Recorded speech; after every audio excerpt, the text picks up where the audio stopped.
Okay, Rog, to these final weeks of Premier League foreplay, that is the transfer window. We're starting with a transfer saga and second coming that is not looking like it's going to have an Affleckian, Lopesian happy ending. We're talking about Ronaldo at Man United. Rog, what's the latest? The Ronaldo soap opera continues, a soap opera that's honestly surprisingly hard to watch, and I don't think it's going to win quite as many daytime Emmys as Ronaldo thinks it's going to. Ronaldo, remember, cited family reasons as the reasons why he wouldn't return to training at United last week and has not joined up with the squad for the pre-season tour this week as they go and triumph on every continent.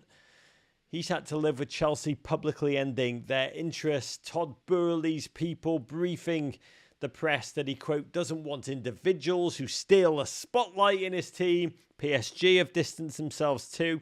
And according to reports in Portugal on Wednesday, an unnamed club in Saudi Arabia have offered Ronaldo a contract worth about $140 million. That's Soto money. But the gent has announced he wants to leave United because they're not in the Champions League. So that would be a bit of a move for him to go to a team that are not even in Europe. Davo, as the great Manchester United supporting GFOP at Stephen the Thorn summed up in his tweet, I don't know what's sadder, Ronaldo wanting to leave my Manchester United for Champions League football, or Ronaldo finding out that no Champions League sides actually want him. Davo, what do you make of it all? Well, it's fascinating. I mean, in the great history of holdouts, I'm not sure there's ever been a player who has loathed his home team more than Ronaldo loathes Manchester United. Like, he really properly love them. Rid of them. Remember, we persuaded ourselves that he loves them. That's right. Maybe it was his accent. When I said I love Manchester United, I was saying I love. You misunderstood me. I didn't mean I love. I meant I loathe. It's a thin line. Well, and on the other hand, you've got Erik ten Hag, a manager who has said some things that he seems to want Ronaldo, but you've got to suspect that behind the scenes he might not want him to completely disrupt his squad. Doesn't want this Ronaldo. So, I mean, it's a giant stinking mess. Of course, as a neutral, I would love to see Ronaldo back at Manchester United because it just gives us so much to talk about. I didn't say I loathe Manchester. When I said I loathe, I meant I loathe. I loathe. There's a thin line, as the Pretenders used to sing, between love and hate. For Ronaldo, there's a thin line between love and loathe, and it depends whether he's going to go or stay. Which one he decides, it absolutely is. But watching all of this, I'm trying to work out, where can Ronaldo go, David? PSG have said they don't want him. Bayern Munich. I mean, all of this I'm watching, I just think, my God, that's LAFC's music. But God bless Erik ten Hag. I do feel for him. This is a tough bloody. This is like you're trying to impress, you're trying to show leadership, you're trying to show, a new culture, new direction, and someone just backs up a truck full of horse crap and just unloads it in your office with the world watching. But he's battling on so many fronts with this implosion going on while doggedly attempting to pry his first choice midfielder, Frenkie de Jong, away from the frankly complex and confounding money hole that is Barcelona. I think they're using new maths with their accounting, very new maths. I don't have any sense of how they're doing what they're doing, but God love them. But we should say, United fans, you have signed spiky, coveted Argentinian defender Lisandro Martinez for $54 million, a gent fabulously nicknamed the Butcher of Amsterdam, and expect Martinez to be the latest highly respected centre-back to be mysteriously rendered impotent upon his arrival at Old Trafford. United manager Ten Hag reunited with the 24-year-old whom he signed for Ajax back in 2019. And the other signing for United, this one's filled with sweetness and joy and goodness, Davo.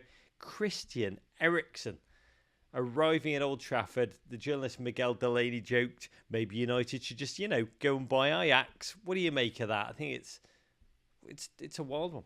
Yeah.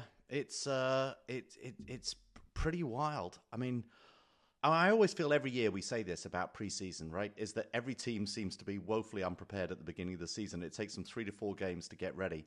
In a league where the difference between finishing first or second or, finishing fourth versus fifth is so important.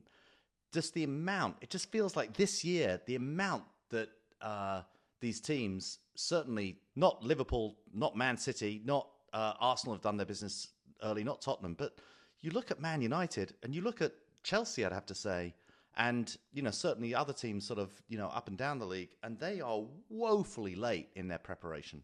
Yeah, God, to see Eriksen pull on a Manchester United jersey, that will be a thing. I think Bruno competition is probably the idea, or part of the idea around his arrival. Eriksen will bring that creative consistency to a United team that has cried out for that kind of force after the failed debacle. It was Pogba 2, electric Boogaloo. He leaves Brentford, we should acknowledge, as a cult hero. His arrival, you can really track Eriksen's arrival with the Bees changing in fortune of their campaign last season. It's an exaggeration to say he alone kept them up, but his arrival changed the momentum of that entire season. And God, the Brentford Bee, and my lord Brentford, will be left with a true void in his absence. Chelsea don't want Ron Binks, as we said, but in proof, Todd Boehly listens to this podcast and heard my cries for a centre-half. Chelsea have signed Senegalese stud Kalidou Koulibaly from Napoli. Meanwhile, they defeated Club America 2-1 in Las Vegas Saturday night. Tommy Tukes loves him a bit of Pai Gow poker.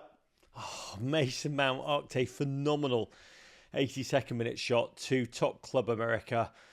After an equally phenomenal Reece James own goal, Tuchel is spending most of his time off the blackjack tables, briefing the press for more defensive signings. Yes, Raz has arrived. The latest arrival, as you mentioned, $41 million defensive wall, Kalidou Koulibaly, the Senegalese known as K2, with the 31-year-old defender admitting he is, quote, very happy. Of course he's happy. He's about to play with the LeBron James of soccer. How are you feeling about it all, David? Yeah, they need defenders. I mean, they seem to be in for a couple more. Seem to be letting Broha go off to West Ham. It's nice. It's sort of like we've gone shopping in our closet a little bit as well. Conor Gallagher coming back from loan. I thought he sparkled in the game in Vegas. I think he looked very, very good. So who knows? But yeah, I think we're a little bit late in our preparation, particularly at the back. I am fascinated, by these arrivals, this transfer window, like Lewandowski to Barcelona, huge money that Liverpool spent on Mo Salah's new contract, 33-year-old Perisic arriving at Spurs, and this move, 31-year-old, suggesting that old football adage that was really coined by Arsene Wenger, who refused to give long-term contracts to any player, really once they'd hit the 30s, I think 32, was his turning point. But that adage that players in their 30s are a waste for elite clubs to invest in because they can't be sold on, this just has not been borne out by the data, which is why so many of these clubs are giving big money for the big names at the big ages. And my partner in European Pod, Rory Smith, had a great piece on this in the New York Times last week. I'm going to pop it in my newsletter this afternoon, where he wrote that in both the Champions League and Europe's major domestic competitions, older players win more aerial duels, complete more dribbles, pass with greater accuracy if they're central midfielders, and score more goals. More than twice as many players over age 30 now rank in the models of the best 150 players in the world than appeared in those lists a decade ago. I mean, that is really, really fascinating. And as Rory writes, the data suggests very clearly, Davo, 30, not as old as it used to be. There's hope for my long, elusive US men's national team debut yet, Davo. Yeah, there is, and the US are going to need some older players as well. It's happening across all sports, frankly, is, with improved nutrition and fitness and data, you're seeing older athletes succeed everywhere. They're just doing lines of athletic greens, and it's just leading to long-term dominance. By the way, every Boehly move, every Boehly everything, every Boehly word, I love how right now the English media have to, it's their job, they have to completely lose their mind to every move, every decision. They're desperately trying to flesh out what to like and what to hate about this new Boehly era. I was kidding about the liking part. And right now, he is, speaking to people in football, surprising a lot of people in the football world by taking part in every single meeting with every agent, every important decision-making meeting at the club. He's there. This is going to be a lot more hands-on than the Roman Abramovich era or, say, Stan Kroenke. It's still not clear to us Stan Kroenke actually knows that he owns Arsenal Football Club. But one more American note of interest.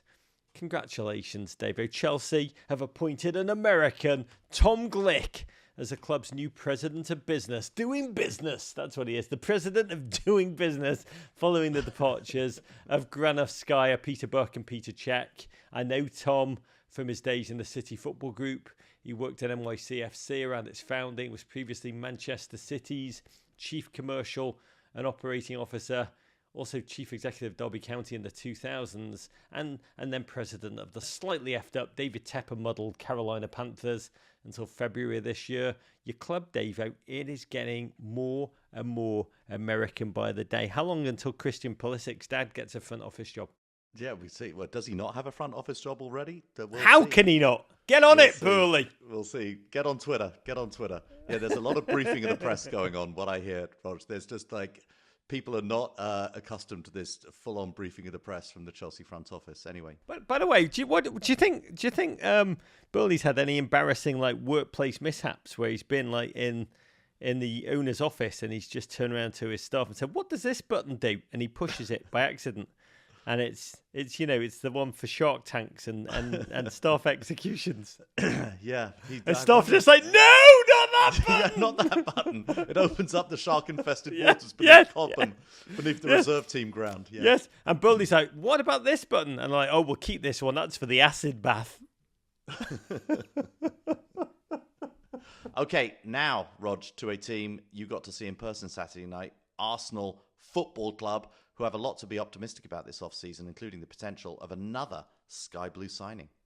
Arsenal doing, and this is, hard for long-time listeners to believe I'm going to say this, so much winning. The Charm City Cup, slam that one into your trophy cabinet. And if that's not good enough, it does sound like Arsenal are on the brink of signing the truly quite excellent. God, he was linked to Everton so briefly before he realised what Everton were and decided to take a new tap with his agent, Alexander Zinchenko from Manchester City, a gent whom I believe have actually only seen an nth of his potential. If you watched Ukraine in their World Cup playoffs, you realise just how much of a footballer there is in there as he ran that central midfield area. And if he joins, you got to see Arteta's Arsenal slowly beginning to make a name for themselves as the best burger in town, composed solely of scraps of discarded City fillet, David. Yeah. No, interesting. I mean, Arteta has really, really been aggressive in this transfer window and bringing in players who can play his way, can play his new Arsenal style. I love it. God, apparently he's coming in for a little-known player called Kevin De Bruyne and Erling Haaland next. Listen to the full version of this podcast and all our podcasts wherever you get your pods. But first, subscribe here for more Men in Blazers videos and courage.